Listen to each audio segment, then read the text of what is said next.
c'est cool. J'aurais pas tout ce qu'il faut en tout cas. Par contre ça...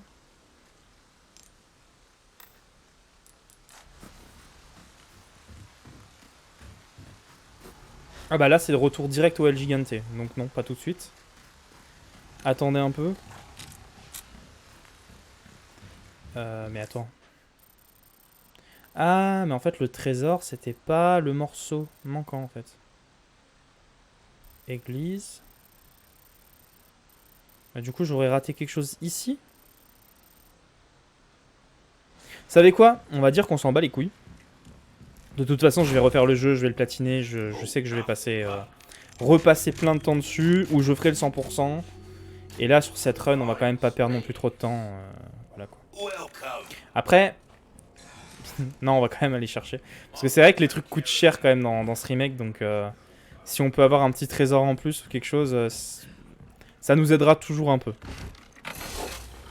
Mais du coup, on va essayer de voir, c'est donc là-bas, en face. Habitation lacustre. Mais là, il y avait un truc, tiroir verrouillé, je crois qu'il y avait un truc que j'avais pas encore, peut-être. Sanctuaire de la petite grotte. Bon, on tente celui-là, parce que de toute façon, autour de nous, là, il n'y a pas d'autres... il n'y a pas d'autres endroits, et puis si on le trouve pas, ben... let's go, on se fait le El Gigante, et puis on va chercher à acheter, et on fait la pause.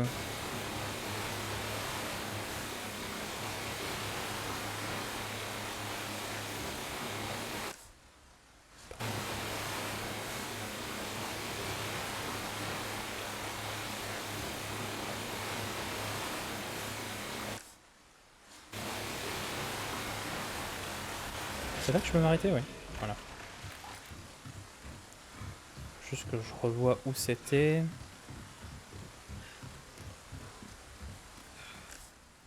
Par là, hein. Fallait que je rentre.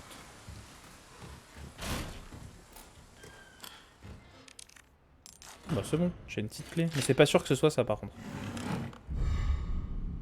Non, c'était pas ce qu'on cherchait. Tant pis, hein.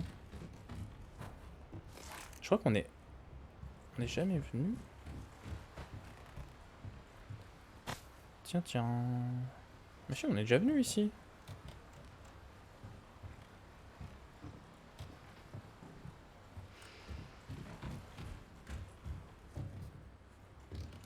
Ah, mais c'est l'endroit où on a chopé Louis en fait. Bah oui, c'est pour ça qu'on était si proche du lac et que ça m'étonnait. Tout simplement, évidemment.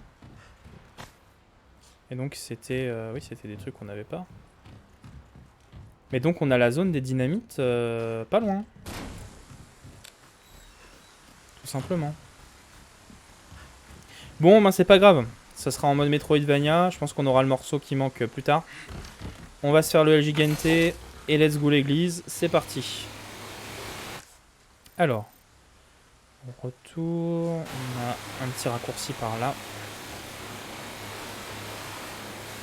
C'est ça, hein, ouais.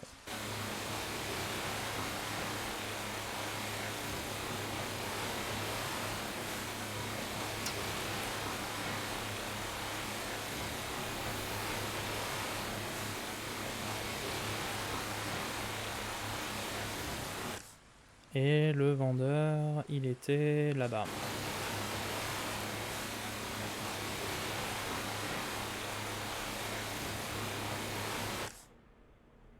Et pas ici.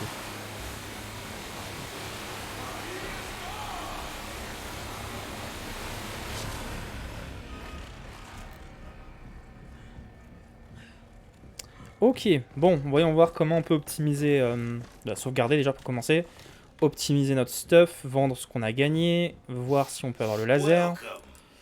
Un 10 spinel, let's go, viseur laser. Bon, la manette noire, ça aurait été une bonne idée aussi, mais bon. J'avais la quête, c'était lui vendre... Bon, déjà, on va lui vendre tout ça. Paf, paf, ça fait du fric. Clé de la cave. On peut la vendre, hein, ça sert plus à rien. Oui, c'est bon, j'ai compris. Let's go les pesetas. Donc là, on a des spinels en plus. On aurait le Punisher, c'est vrai que ça pourrait être bien de changer de flingue, mais je suis pas sûr que ce soit un... peut-être faible recul, ça pourrait être bien quand même.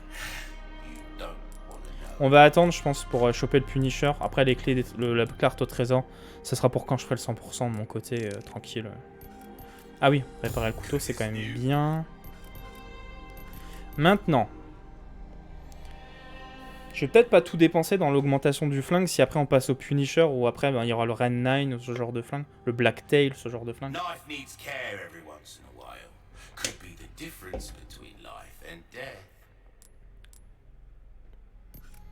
Ah. J'ai envie de faire le El Gigante de manière... J'ai envie de le faire de manière, comment dire... legit, mais c'est tellement Resident Evil 4 de le faire au lance-roquette, quoi. Genre vraiment, c'est presque la base. Par contre, pour il me faut 10 000 balles, quoi. Un peu plus. Et du coup, ça veut dire vendre des trucs. Mais après, en même temps, il rapporte gros, donc ce qu'on vend, on peut le racheter. Est-ce que je vends le lance-carreau? Ah, j'ai envie de le faire au lance-roquette, juste pour le beau geste. Ça se trouve, il meurt pas en un coup avec le lance-roquette. En fait, j'ai envie de voir si on peut le one-shot au lance-roquette aussi dans cette version. Donc, on va le faire. C'est juste que je rachèterai mes armes après. Bon, par contre, il faut être couteau de combat. Allez, on va être bon joueur. Si je vends ça... On les rachètera, c'est pas grave. 80 000, on est bon. Let's go. Ah, ah oui, bah il faut faire de la place comme dans l'original. Hein. Déplacer. Normalement, si je fais ça, il devrait passer en bas.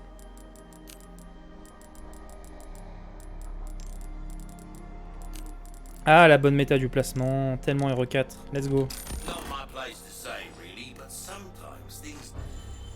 Oui, ah, c'est bien qu'ils rajoutent un truc en mode hey, mon gars, c'est pas équitable. À mon avis, ça veut dire que c'est parce qu'on peut le one-shot, du coup.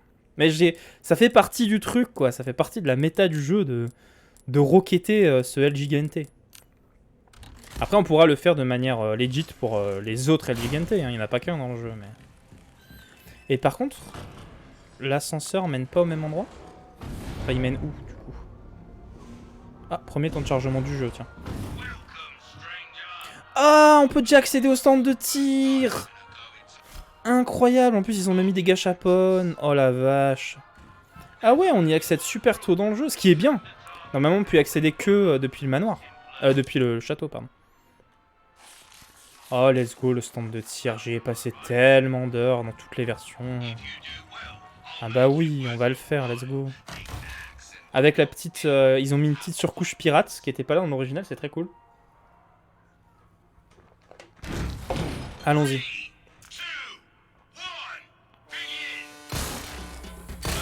Ah oui, donc civil, faut faire gaffe à ça.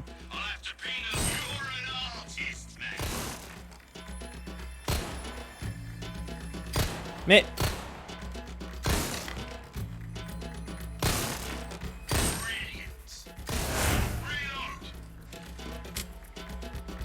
Bon, au moins il t'offre des munitions, c'est pas celle que tu utilises dans le jeu de base.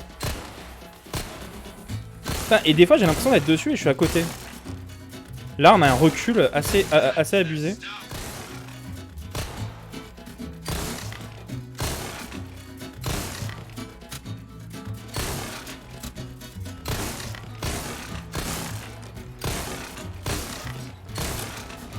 Ah mais il y a un truc au milieu là. Vite. Ah putain, j'aurais dû utiliser la dynamite. Bah, même méta avec la dynamite que dans l'original. On peut faire tellement mieux. On retente.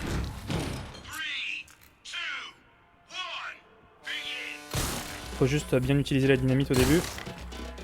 Juste pour me refaire avoir.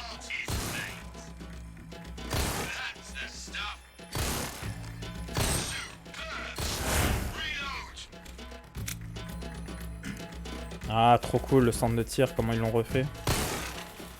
Puis du coup, on a, comme dit, on a le côté pirate, parce que dans l'original, on tuait juste des figurines des villageois. Mais, c'est pas vrai.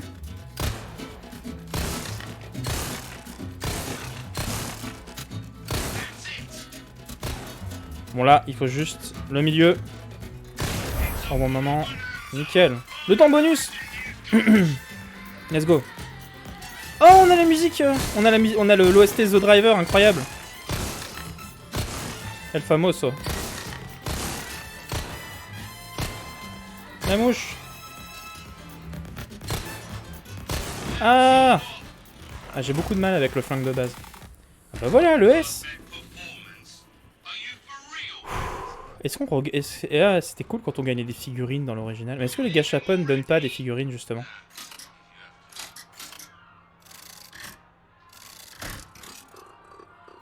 Hop. Une figurine? Ah ouais, on gagne des figurines, trop bien. Ah, waouh, trop cool. On peut accrocher des porte-bonheur à notre mallette. Ah, c'est trop bien, du coup. Comme ça, on les verra dans le menu directement. Sympa. Ok, faut en mettre 3. Et après, on a quand même... C'est trop cool. Et alors, comment on équipe les porte-bonheur? C'est directement chez le vendeur ou comment ça se passe? Tri automatique, confirmé, déplacé... J'aurais dû lire, en fait, je suis bête.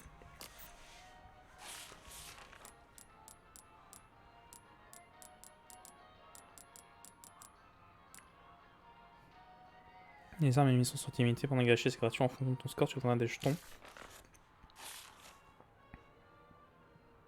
Ok. Et du coup... Je crois que j'ai plus l'explication pour les petits porte-bonheur. On verra ça plus tard. Si ça se trouve, faut un type de mallette particulier. Mais c'est génial qu'ils aient mis le stand de tir plus tôt dans le jeu qu'avant. Parce qu'au final, je pense qu'il va s'agrémenter au fur et à mesure et que chaque stand de tir sera différent. Mais sympa. Très très sympa pour le coup. Bon. Oh, pas cool ça. Allez, let's go. Le El Gigante, méta, lance-roquette. On y va. C'était par là. Il faut aller voir un Toubib, Pika.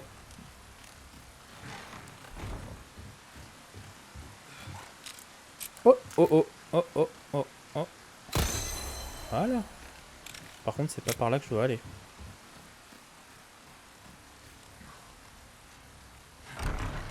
Hop. Par contre, avec la light dans les yeux, là, ça commence à piquer un peu. Alors, let's go. Le El Gigante. Il est midi. Niveau timing, on est pas mal. Bon, on va s'équiper déjà d'avance. Ok. Ah, ils ont changé la visée, d'accord. C'est le moment. Shit.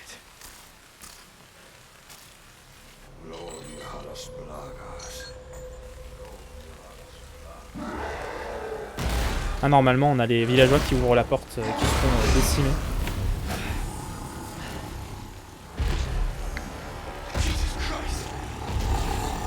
Oh! Ah, son design est stylé, je ne l'étais pas spoil son design du coup. Bon, on le tente? Ah bah voilà. Ça le one shot toujours. Bon, je suis désolé, le combat n'a pas été très impressionnant, mais c'est la méta RE4, c'est comme ça. On le fait au lance-roquette ou on le fait pas, c'est la base. On reçoit que un diamant jaune? Ça vaut pas beaucoup ça, je crois. Normalement, je crois qu'on recevait un truc genre 10 000 pesetas quand on le tuait, un truc comme ça. Mais... Bon, en tout cas, la méta lance-roquette est toujours présente. Hein. Ça aurait été triste qu'elle n'y soit pas. Hein. C'est la meilleure façon si on veut, par exemple, le speedrunner legit, quoi. Ah, on peut aller de... Oh, on peut aller dans son coin? On pouvait pas à l'époque. Ses dents viennent à peine de percer, mais il s'enfonce tout ce qu'il trouve à partir de sa bouche. Il ne veut pas encore marcher, mais j'ai... Ah, c'est trop bien. Ah, on a un journal de croissance du El Gigante. Mon dieu. Donc à la base, c'était un bébé, quoi. C'est un gros bébé.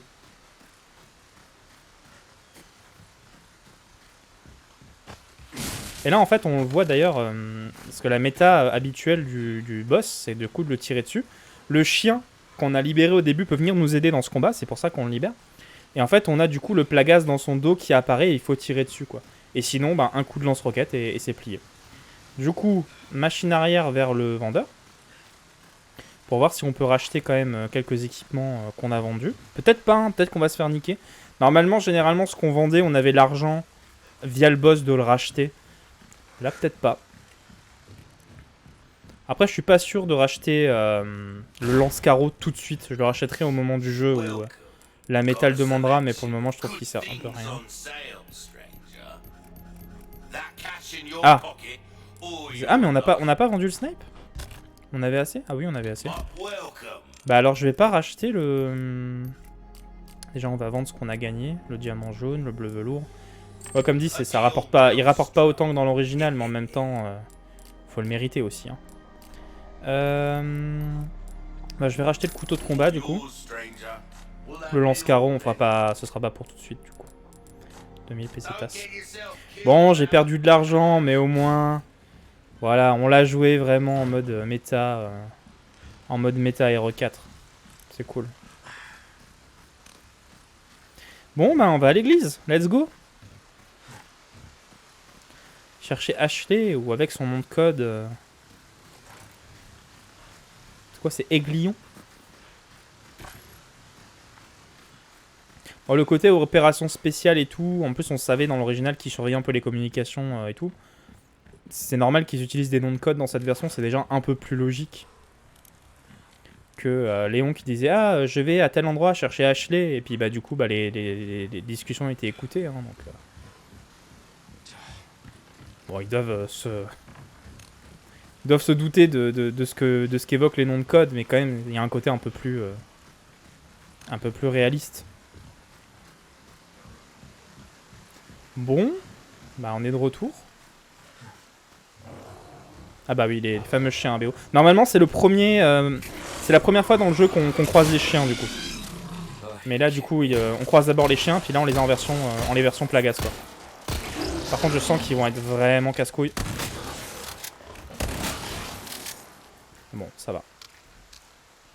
Par contre, il a fait mal. Est-ce que j'ai encore un... Ah, j'ai des œufs encore. Cool. Let's go. Bon, allez, l'église. Comme ça terminera normalement le chapitre. Si c'est comme dans l'original. Et on fera notre pause là-dessus de 2 heures. Hop. Et comme ça clôturera le premier épisode de la VOD. C'est parfait. L'église qui n'a pas changé. On va juste...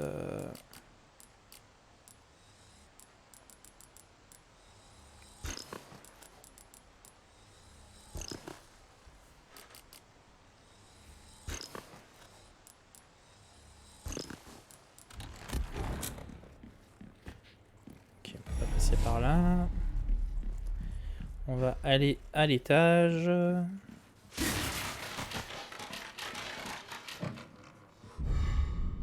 Bouton bleu. Ah, ils ont changé quelque chose?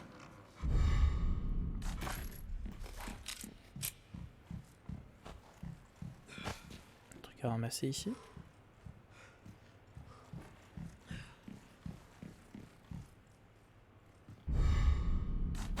La petite clé.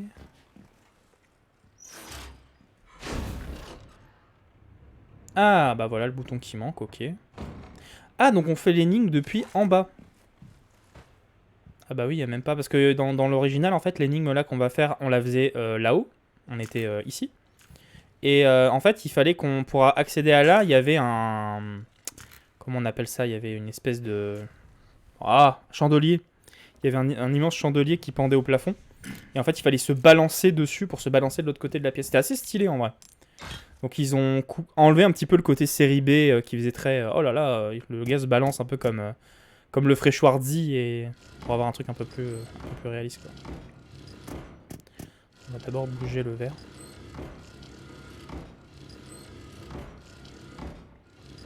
C'est la même énigme, mais ils l'ont rendu un peu plus... comment dire, précise entre guillemets que dans l'original. Peut-être un peu plus technique. Est-ce que ça pourrait marcher comme ça?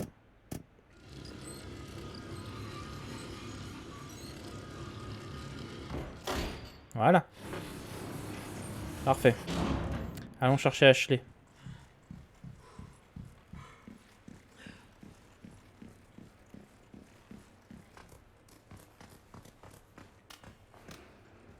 Donc là, on a sauvé Ashley en étant à 3h30 de jeu. En termes de durée vis-à-vis de l'original, on est kiff-kiff, voire un peu plus. Si le jeu continue comme ça à respecter autant l'original, même en termes de rythme... En fait, la peur, elle est vis-à-vis de Resident Evil 3 Remake, hein, qui a pas du tout fait du bon travail là-dessus, qui a sauté des pans entiers de l'original et tout, et c'est très dommage. Ah ben tiens, on pourra utiliser Ashley ici. Bon, eh bien, je vous présente Ashley. Je vérifie juste qu'il n'y a pas d'autres trucs. Voilà. Ashley. Ashley Graham, are you in here? Just let me go. Listen. Easy with that. My name's Leon. Je suis envoyé par ton père. I'm here in the president's orders. Et là, elle va dire « What? My father ?» Normalement. Ah, ok, non, ok. Hey, it's dangerous outside. You need to listen to me. What is that? Over there? Elle a l'air d'en avoir rien à foutre que je suis envoyé par son père. Oh! Sympa comme ajout, ça. Le fait qu'ils puissent leur parler, vu que maintenant ils ont été injectés par le Plagas, du coup. Il y a une utilisation un peu plus précise du Plagas. Est-ce que via cette utilisation du Plagas, on va avoir les ajouts de la bêta hallucination qui avait été faite du coup pour le jeu? Ça, comme dit, ça fait partie de mes fantasmes. Bon, et bien fin du chapitre. Toujours pas d'apparition comment on peut dire, des moines encapuchonnés qui normalement sont présents dans l'église à ce moment-là. Mais bah écoutez, bah jusque là moi je suis très très content de ce remake, je le trouve vraiment vraiment incroyable, vraiment respectueux de l'original, avec des petits choix, des petites modifications, pas bêtes du tout. Le truc qui m'avait principalement dérangé, c'est qu'on voit que les villageois sont pas de simples villageois beaucoup trop tôt dans le jeu. C'est pas très grave. Je suis très content. Vraiment très content. Bah tiens, les porte-bonheur, voilà. Hop. On peut mettre nos porte-bonheur. Changer de mallette. On peut pas encore mettre la mallette argentée de l'édition Deluxe, ce qui est très bien. Si il te laisse utiliser les bonus de l'édition Deluxe plus tard, pour pas que tu sois pété trop tôt, très très bon choix, vraiment. Faites plus ça dans les éditions Deluxe, ne laissez pas les gens être pétés trop tôt à cause de leurs bonus. Après, non, ils ont payé leurs bonus, donc ils en font ce qu'ils veulent. Ok, ouais, dans le sens là, mais bon, voilà. Eh bien écoutez, nous allons faire notre pause et la fin du coup pour ceux qui regardent cette VOD sur YouTube. Et on se retrouve du coup pour ceux qui, si vous êtes là ou si vous voulez profiter d'autre chose de votre après-midi, de votre Diablo, merci beaucoup d'avoir été là. Je vous remercie très fort. Moi je serai de retour, je pense, il est midi 11, je pense que je serai de retour vers 14h30 du coup. Pour continuer Resident Evil 4 Remake, je suis très heureux. Voilà. Moi je vous fais des bisous et on se retrouve tout à l'heure. Allez, ciao!